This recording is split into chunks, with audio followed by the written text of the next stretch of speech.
Aujourd'hui, c'est une bâtisse à l'abandon, plaie béante dans le paysage. Le 11 septembre 2012, un incendie s'est déclaré dans cette usine textile d'un quartier sensible de Karachi, tuant 255 ouvriers lors de l'une des pires catastrophes de l'histoire du textile. Elisabeth y a perdu son fils, un ouvrier qui cousait des jeans destinés à l'Europe. Nous avons eu des nouvelles dans la matinée. Nous l'avions cherché toute la nuit. Et vers 8 h du matin, son oncle est allé à l'usine, l'oncle de mon petit chéri, et sa tante aussi. Son oncle a vu le corps. Il m'a appelé pour me dire qu'il l'avait retrouvé, mais qu'il n'appartenait plus à ce monde. L'entreprise allemande, acculée, a versé des dédommagements aux familles qui se chiffrent en milliers de dollars. Mais pour ces femmes, c'est loin d'être suffisant. Les propriétaires de l'usine, pakistanais, sont eux aussi redevables.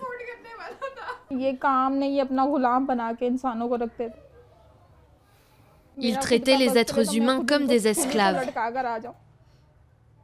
Si c'était en mon pouvoir, je les pendrais de mes propres mains. Parce qu'il ne s'agit pas seulement de moi. Ils jouent avec les vies de tellement de gens. Nos fils, nos maris. Même s'ils payaient des compensations toute leur vie, ça ne serait jamais assez.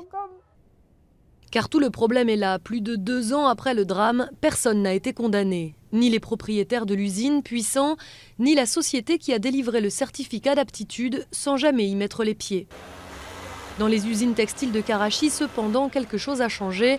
Désormais, l'Union européenne met la pression sur les usines. Et ce patron l'a bien vu, les vérifications des acheteurs sont plus rigoureuses qu'avant. Il reçoit aujourd'hui un partenaire français qui vérifie les conditions de sa compagnie.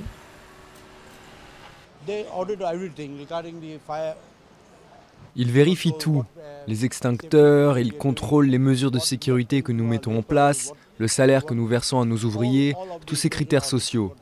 Parce qu'au final, nous devons aussi payer. Et eux, ils vérifient tout car ils sont l'intermédiaire entre l'acheteur et moi-même.